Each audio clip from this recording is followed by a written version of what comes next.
घर में हमारे आकर चिड़ियों ने घर बनाए। घर में हमारे आकर चिड़ियों ने घर बनाए। तिनके सजा सजा कर चिड़ियों ने घर बनाए। तिनके सजा सजा कर चिड़ियों ने घर बनाए।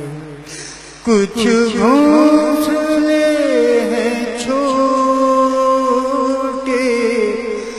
कुछ घोंसले बड़े हैं।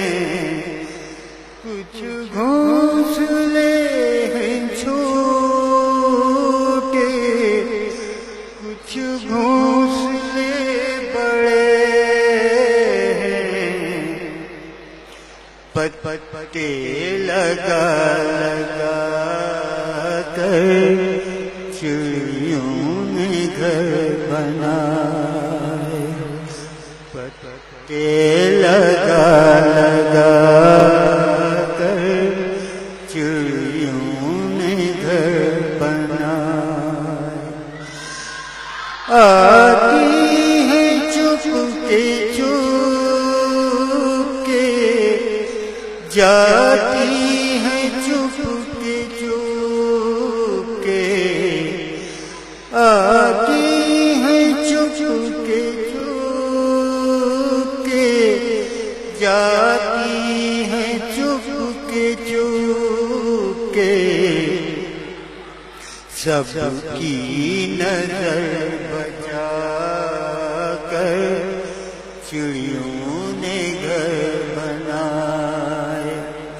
सबकी नजर बचा कर चिड़ियों ने घर बनाए।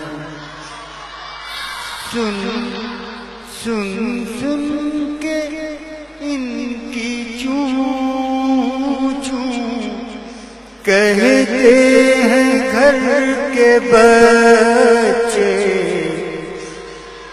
सुन सुन के इनकी चूं चूं कहते हैं घर के बच्चे। ताली बजा बजा कर चिड़ियों ने घर बनाए। ताली बजा बजा कर चिड़ियों ने घर बनाए। जज़ाकल्लाह जी, बहुत सारी तालियां शाम दुरानी साहब के लिए। बहुत शुक्रिया।